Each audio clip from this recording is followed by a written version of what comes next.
bon de rappeler tout ce que le Seigneur Jésus-Christ a fait pour nous. Amen. Je vous ai dit que le Seigneur, il m'a dit, mon peuple périt par manque de connaissances. Quand j'ai écouté le pasteur prêcher tout à l'heure, c'est comme si le Saint-Esprit me disait, me remontrait des points. Tu as entendu, tu vois pourquoi on t'a dit par manque de connaissances, il y a l'ignorance. Et il y a aussi que le chrétien ne veut pas être enseigné. Nous autres, nous avons grandi à l'époque où on nous enseignait et nous étions enseignables et nous sommes toujours enseignables. Aujourd'hui, quand tu veux enseigner, tu te ramasses. Mais moi, je n'ai pas peur d'être ramassée. Amen. Parce que le Seigneur m'a dit, écoutez, Osée chapitre 4, le verset 6. Ça m'a redonné la force et le courage et je vais dire les choses telles que Dieu me le dit, telles qu'il me le demande de transmettre. Amen.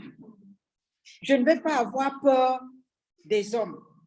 Il est écrit dans le livre des Actes des Apôtres, jugez vous-même s'il est bon d'avoir peur aux hommes plutôt qu'à Dieu. Personne ne peut m'amener au ciel, mais Jésus peut m'amener au ciel. Amen. Donc, si je dois être lapidé, je l'accepte volontiers.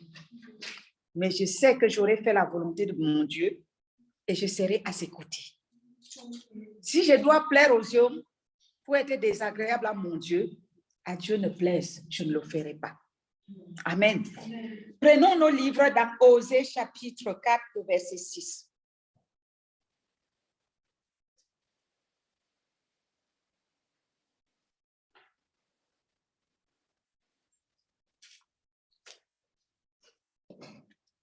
Est-ce que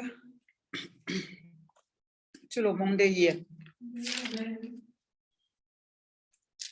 Osée chapitre 4, verset 6. Je lis au nom de Jésus. Mon peuple est détruit parce qu'il lui manque la connaissance. Mon peuple est quoi? Est détruit parce qu'il lui manque la connaissance. Donc, le peuple est ignorant. Qu'est-ce qu'il faut faire? Il faut l'éduquer, il faut l'informer. Et c'est ce que Dieu m'a demandé de faire. Et je veux le faire. Ce n'est pas facile. Amen.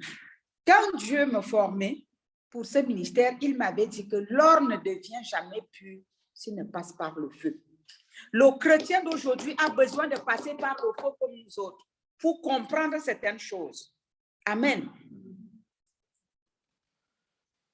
Parce que je trouve ça abominable que le jour que nous sommes en train de commémorer la mort et la résurrection de Christ, les chrétiens vont leur chemin, comme si la mort de Christ n'avait pas de valeur. Nous ne sommes pas à Noël. C'est la mort et la résurrection de Jésus-Christ. Nous sommes d'accord. Par ignorance, les gens préfèrent aller faire les fêtes, d'autres préfèrent aller nourrir leur chair, d'autres préfèrent aller au bord du lac, d'autres... Je ne parle pas de ceux qui sont partis en voyage. Ça, c'est autre chose. Tu peux voyager pour aller, je ne sais pas, chez des amis, mais étant là-bas, s'il y a une église où tu peux te connecter en ligne, tu te nourris. Amen. Mais que de brader ce jour-là. Un jour pascal, ce n'est pas un jour de Noël, la fête des hommes. C'est un jour d'une fête biblique. Et quelle fête? La mort et la résurrection de Christ.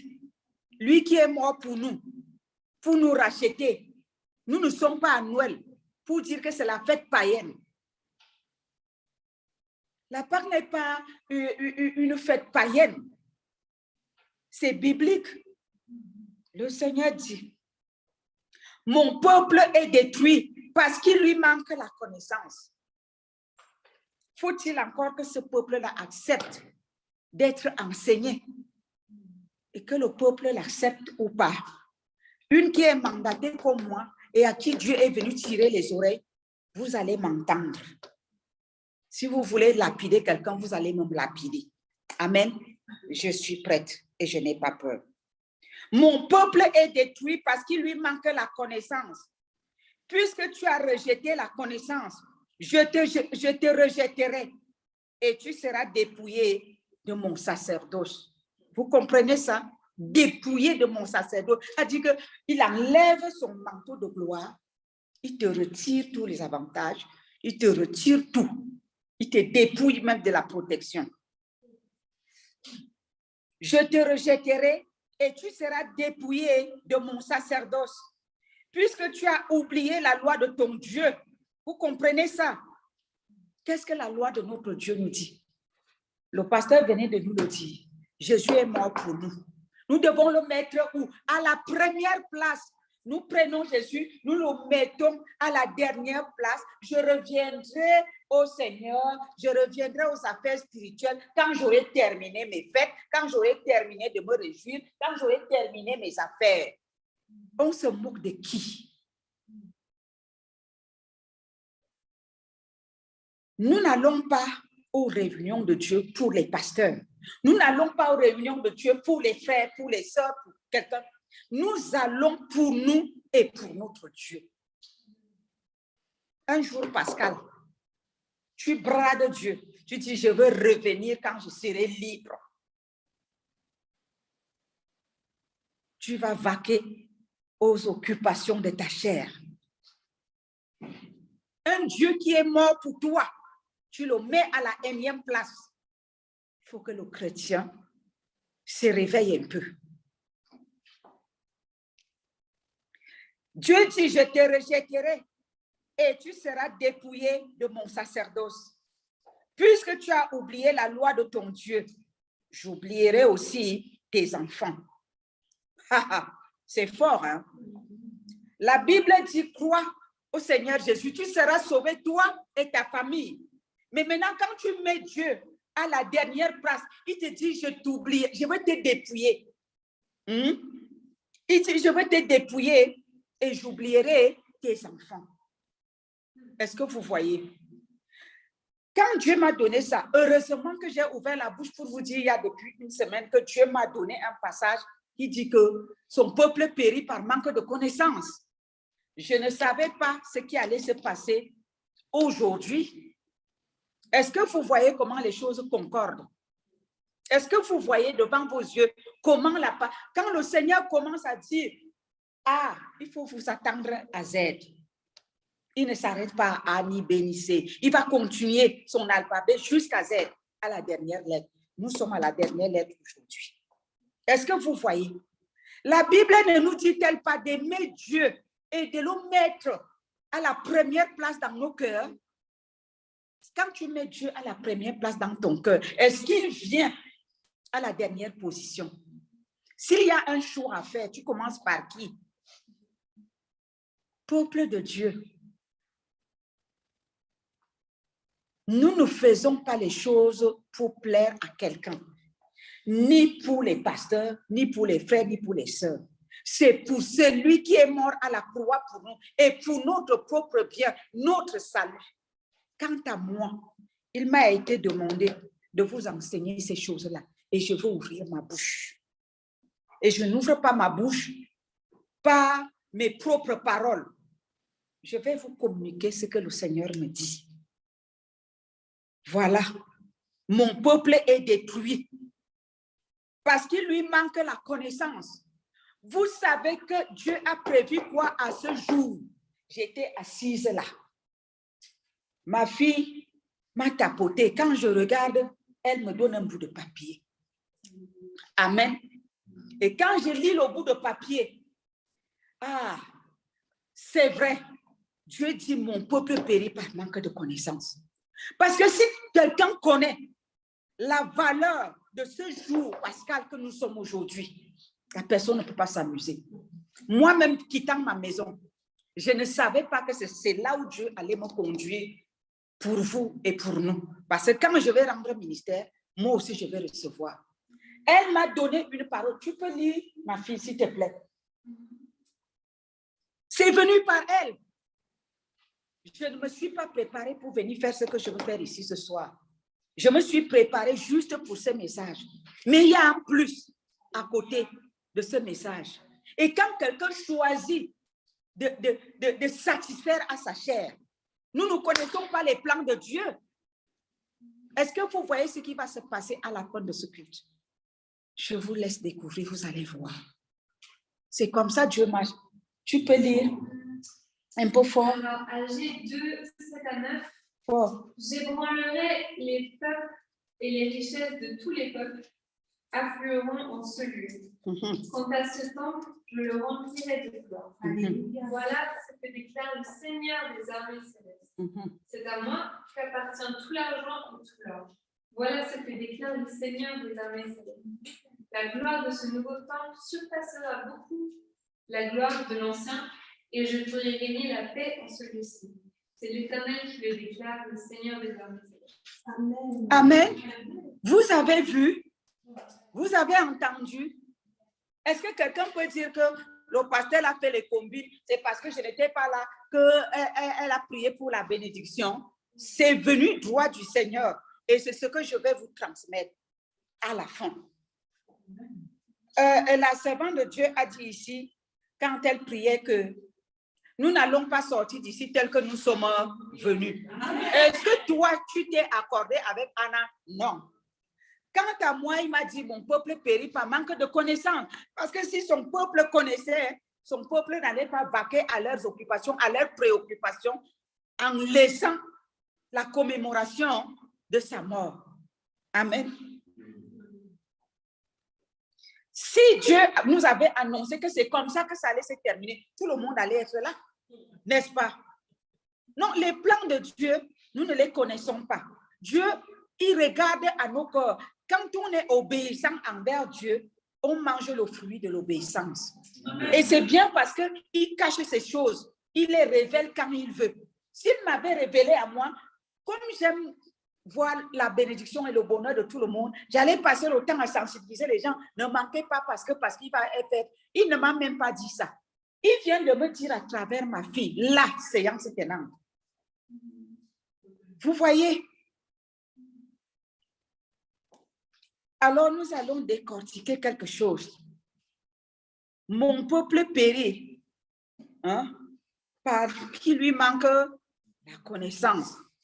C'est quoi donc? Détruire. Détruire vient du verbe détruire, n'est-ce pas? Amen. Et quand quelqu'un parle de détruire, on peut définir ça comment? Pas la Bible, le dictionnaire nous dit. La rousse. Parce que j'ai regardé aussi dans le dictionnaire biblique, ça donne aussi son explication que je veux compléter à la fin. Amen. Détruire vient du verbe détruire, qui veut dire démolir. Quand on démolit quelque chose, il n'y a plus de traces, n'est-ce pas? Détruire, c'est démolir, saccager. Démolir quelque chose, le mettre à bas, raser, anéantir, c'est-à-dire quelque chose qui perd son existence, ses forces, ses caractéristiques. Vous voyez? Anéantir, la battre, renverser, faire disparaître, ruiner. C'est fort, ruiner et démolir, ces deux mots-là. C'est ça qui m'a beaucoup parlé. Détruire, c'est démolir, c'est ruiner. Donc, son peuple est ruiné. Son peuple est démoli par ignorance, parce qu'il lui manque la connaissance. Parce que si tu sais qui est Jésus dans ta vie, tu sais ce que veut dire la mort de Jésus, tu sais, tu comprends ce que signifie sa résurrection, qu'il est vivant. Même si c'est le diamant, je te dis, je viendrai prendre ce diamant après ma fête avec Jésus. Alléluia. La Bible dit que l'on ne vivra pas seulement du pain seulement, n'est-ce pas? mais de toute parole qui sort de la bouche de l'Éternel. Tu préfères d'abord aller remplir ton ventre de pain. À la place de venir d'abord te remplir de la parole de Dieu. Un jour pascal, tu choisis le pain. Tu laisses la nourriture de Dieu qui te donne la vie, qui peut te sauver. Ça ne peut être que le manque de connaissance. Je comprends, Seigneur, parfaitement maintenant. Pourquoi est-ce que tu m'as dit, mon peuple périt par manque de connaissance? Il y a un manque de connaissance, mais j'aimerais vous dire aujourd'hui que vous l'acceptiez ou pas.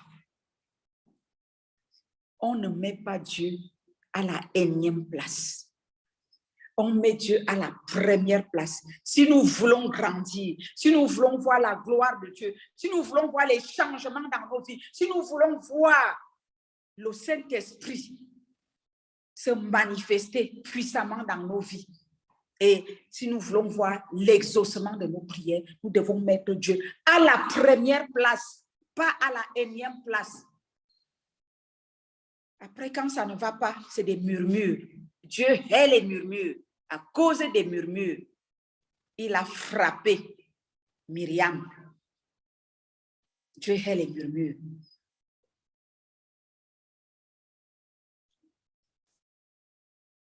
Le contraire de l'ignorance, de la destruction, c'est bâtir, c'est construire, c'est édifier, c'est entretenir, ériger, réparer, restaurer. Amen. Si tu ne veux pas être détruit, accepte qu'on te bâtisse par la parole de Dieu. Si tu ne veux pas être détruit, accepte d'être édifié par la parole de Dieu, par le Saint-Esprit, par les révélations qui sortent du trône de grâce. Accepte d'être enseigné. Si tu ne veux pas être détruit. Si tu es enseigné, tu ne seras pas détruit. Amen. Si tu es enseigné, tu seras restauré. Amen. Si tu es enseigné, tu seras édifié. Tu auras la connaissance.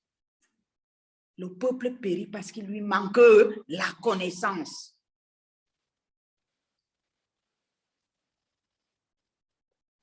C'est donc quoi la connaissance? La définition de la connaissance vient du verbe connaître. C'est le fait de comprendre, de connaître les propriétés, les caractéristiques, les traits spécifiques de quelque chose. Et qu'est-ce que nous devons connaître spécifiquement? Si ce n'est pas la parole de Dieu, si ce n'est pas la volonté de Dieu. Et lorsque cette volonté de Dieu nous manque, cette connaissance nous manque, nous sommes détruits, nous sommes démolis, nous sommes ruinés. Amen. Nous devons faire quelque chose. Peuple de Dieu, nous devons changer. Nous n'allons pas dans la maison de Dieu avec nos caractères pour demeurer ainsi. Nous allons dans la maison de Dieu pour être édifiés, pour être transformés, pour être restaurés, pour être changés et remplis de connaissances et vivre pour la gloire de Dieu.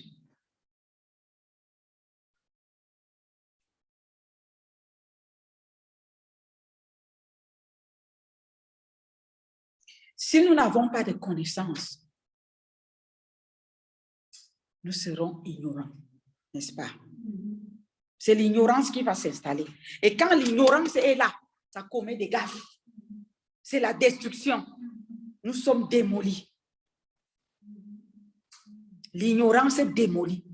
L'ignorance détruit. L'ignorance tue. Et la Bible dit dans le livre des Actes que Dieu ne tient pas compte des temps d'ignorance. Dieu ne tient pas compte des temps d'ignorance.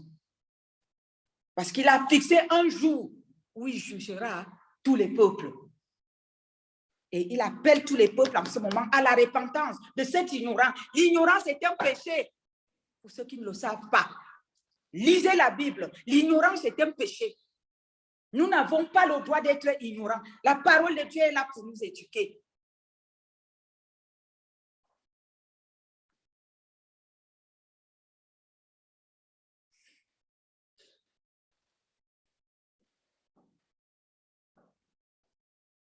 Quand le Seigneur dit qu'il va nous dépouiller, je vais relire ça. 4, verset 6. Mon peuple est détruit parce qu'il lui manque la connaissance. Puisque tu as rejeté la connaissance, je te rejetterai et tu seras dépouillé de mon sacerdoce. C'est quoi dépouiller? Je suis allée regarder. C'est vrai, tout le monde sait, nous connaissons tous que dépouiller, on t'enlève ceci, oui, mais je suis allée fouiller. Définition du mot dépouiller, c'est ôter ses vêtements à quelqu'un, prendre quelque chose à quelqu'un malgré lui. Alléluia. Tu veux être béni. Je déclare, la Bible dit, je suis la tête et non la queue. Je déclare que je suis béni. Personne ne m'arrachera de la main de l'Éternel. Il dit que je vais t'arracher de ma main sans ton consentement. Il dit, c'est prendre quelque chose à quelqu'un malgré lui. Malgré toi. Dieu va te dire, je te vomis, tu es tiède. La Bible dit que Dieu dit dans sa parole que je te vomirai. Il vomit les tièdes. Dieu ne veut pas les tièdes.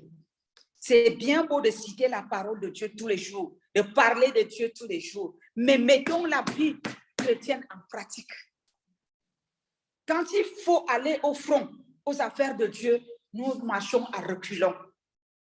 Quand il faut parler de Dieu, pire qu'un perroquet. Ce n'est pas de ça qu'il s'agit.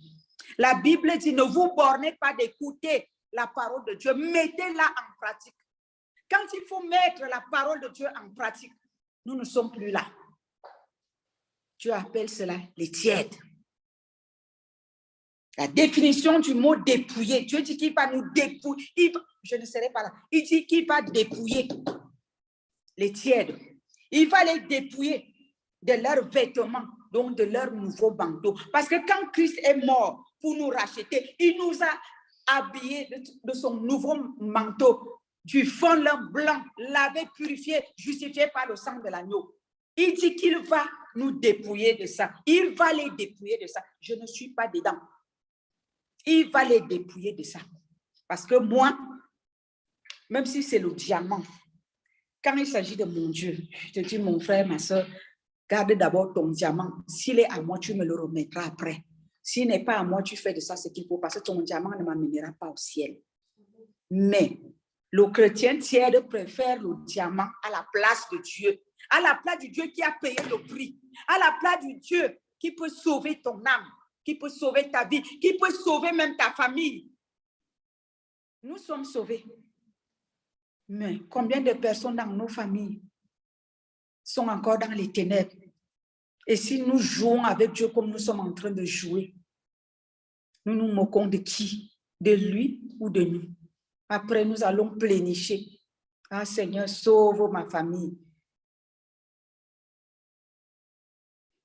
Nous plaçons nos intérêts avant Dieu. Chrétiens, chrétiennes, il faut que ça change. Il faut que ça change. Dieu dit qu'il va ôter ce vêtement blanc-là. Il va l'enlever. Malgré ce qu'on pense être.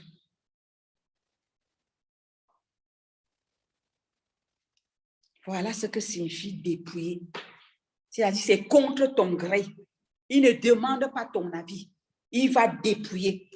Nous avons intérêt à sortir de cet état de tiédeur pour entrer réellement dans la vie chrétienne pratique. Je me rends compte que je vivais dans un rêve avec les chrétiens, que je croyais être mûrs, que je croyais être matures, mais qui sont véritablement pires que les bébés spirituels. Il y a des choses, comment je vais dire, des fondements de base que je suis en train de découvrir que beaucoup de chrétiens n'ont pas. Et je rends grâce à Dieu qui m'a ramené à ce passage et il a ajouté Matthieu 28, le verset 19 à 20. Nous allons lire. Et c'est ce que je veux faire. Je travaille pour le Seigneur. Je veux m'atteler à revenir sur les fondements de base biblique. Je croyais que les chrétiens étaient mûrs, beaucoup. Soit ils sont rétrogradés, soit ils sont des bébés spirituels malgré le nombre d'années dans le Seigneur. C'est dommage.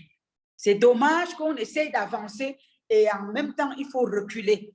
C'est dommage, mais s'il faut reculer, je vais le faire. Parce que ce n'est pas mon champ, c'est le champ du Seigneur. Quand lui-même réalise que ça ne va pas et qu'il faut faire marche arrière, je ne peux qu'obéir. Amen. Allez, faites de toutes les nations des disciples, les baptisant au nom du Père, du Fils et du Saint-Esprit. Et enseignez-leur à observer tout ce que je vous ai prescrit. Qu'est-ce que Dieu nous a prescrit? Tu aimeras ton Dieu de tout ton corps, de toute ton âme, de tout ton esprit, et tu le mettras à la première place dans ton cœur. Dieu est les idoles. Nous nous sommes fabriqués les idoles, par-ci, par-là. La prostitution spirituelle, le vagabondage spirituel a pris la place de Dieu dans nos cœurs, dans les cœurs, pas dans mon cœur. À Dieu ne plaît, ça n'entrera pas sur moi. Cette attitude-là. C'est dommage. Pendant qu'on essaye d'avancer, Dieu nous a choisis. Il nous a enrôlés dans son armée. Mais comment est-ce que nous pouvons prier pour les autres si nous-mêmes, nous sommes des sujets de prière? Ça n'a pas de sens. Ça me révolte. J'ai le cœur déchiré. Ça me révolte et ça m'attriste. Parce que ce que je croyais avoir, ce n'est pas ce que je suis en train de découvrir.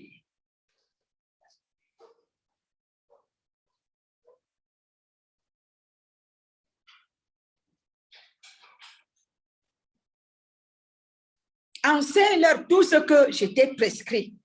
La définition du verbe enseigner, c'est transmettre des compétences à un élève et un étudiant ou tout autre public dans le cadre d'une institution éducative. Et nous sommes dans la maison de Dieu pour apprendre. Jésus lui-même enseignait, il faisait les écoles bibliques, il faisait des enseignements et nous sommes là dans ce cadre-là pour apprendre dans l'église. L'église et les ministères sont là pour enseigner la parole de Dieu. À notre époque, on ne discutait pas quand on nous enseignait. On prenait la chose et on priait, on s'attelait, on adhérait. Mais au jour d'aujourd'hui, quand tu commences à enseigner, tu vois celui-là se lève pour se quereller avec toi, l'autre te donne ses opinions. Mais comment une telle personne peut grandir dans les raisonnements? Tu viens raisonner avec moi. J'acclame pour toi, je dis tu peux toujours courir. Parce que quant à moi, j'avance. Quand on veut avancer, on devient enseignable. On apprend pour grandir. Amen. L'orgueil est rentré dans l'église. Les brebis ne sont plus dépendants du Seigneur, ni de son autorité établie. C'est comme si les leaders, eux, ils sont devenus les brebis et que c'est les brebis qui doivent les enseigner. Essaye donc de faire une erreur parce que l'erreur est humaine. Essaye toi, le pasteur, parce que tu vis dans ce corps de chair, de faire une erreur. Ah non, tu sors dans les journaux. Le chrétien n'arrive pas à apprendre ce qu'on lui enseigne dans la maison de Dieu. Mais il a les yeux longs sur la vie des pasteurs, sur la vie des leaders. Quelle abomination. Dieu nous demande d'intercéder, de prier pour nos leaders. Pourquoi nous ne pouvons pas mettre nos genoux par terre? Mon peuple périt par manque de connaissance. Vous allez entendre ce que Dieu dit au travers de ma bouche. Si vous voulez changer, vous allez changer pour votre bien. Si vous ne voulez pas changer, la Bible dit dans Apocalypse 22, versets 11 à 12, ceux qui font le mal feront encore plus de mal. Mais ceux qui veulent se sanctifieront davantage. Si vous voulez vous perdre, vous allez vous perdre. Si vous voulez grandir, vous allez grandir. Mais quant à moi, je veux dire ce que j'ai à dire. Amen.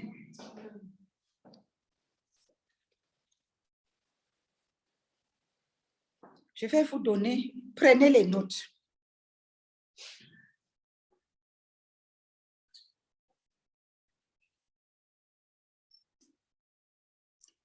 Je vais vous donner à méditer. Nous allons commencer notre séminaire demain. Demain, ce sera l'introduction et les enseignements vont venir à partir de mardi. Je vous exhorte, je vous conseille, pour ceux qui veulent aller loin avec le Seigneur, de mettre du temps à disposition pour écouter, prier et mettre en pratique ce que vous allez entendre. C'est pour votre bien. Quant à moi, je veux faire ce que j'ai à faire. C'est mon devoir. Mais je n'oblige à personne de mettre en pratique. Mais je vous donne un conseil. Je vous exhorte. Je vous encourage. Je ne vous oblige pas. Dieu ne m'a pas demandé d'obliger à quelqu'un, mais d'enseigner, de transmettre. Amen. Vous allez méditer ces passages. Osée chapitre 4, verset 12. Ésaïe chapitre 1, verset 3. Si je suis rapide, vous m'arrêtez. Hein? Je disais Osée chapitre 4, verset 12. Ésaïe chapitre 1, verset 3. Ésaïe chapitre 5, verset 13. Jérémie chapitre 4, verset 22. Jérémie 4, 22. Jérémie 8, verset 7.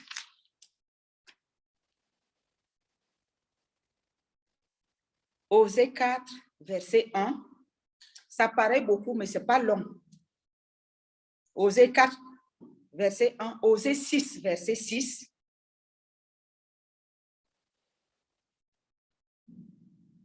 Proverbe 19, verset 2.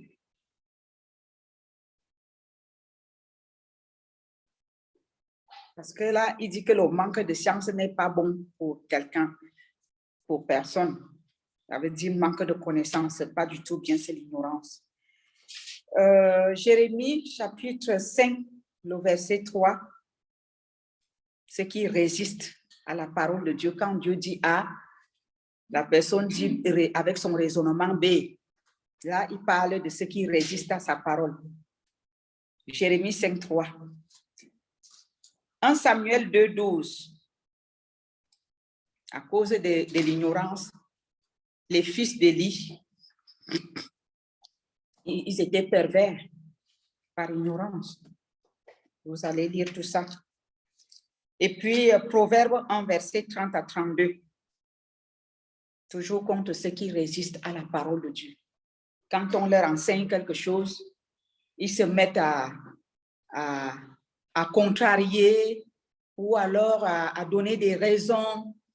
Tout ça est écrit dans la Bible. Chacun va lire et comprendre. Moi, Dieu m'a dit, enseigne-leur. Je veux tout dire. Amen. Pour aujourd'hui, je m'arrête là. Le reste, je vous donnerai dans la semaine pendant que je vais vous transmettre ce que le Seigneur m'a mis à cœur de vous donner. Amen. Nous allons nous arrêter là et je vais vous prier de vous tenir debout en fonction de ce que vous avez entendu et de prier pour que Dieu grave en vous l'esprit de l'obéissance et de la sagesse et sa connaissance. Que l'ignorance s'enfuit de votre vie. Amen. Parce que si l'obéissance est là, la connaissance est là, la sagesse est là, il ne reste plus de place pour l'ignorance, n'est-ce pas? L'ignorance va s'enfuir. Si vous êtes obéissant, vous obéissez aux instructions du Seigneur, comment est-ce que l'ignorance va encore venir? Amen. Donc nous allons prier non pas pour chasser l'ignorance, mais pour acquérir la sagesse, l'obéissance, la connaissance, la sagesse qui vient de Dieu. Amen.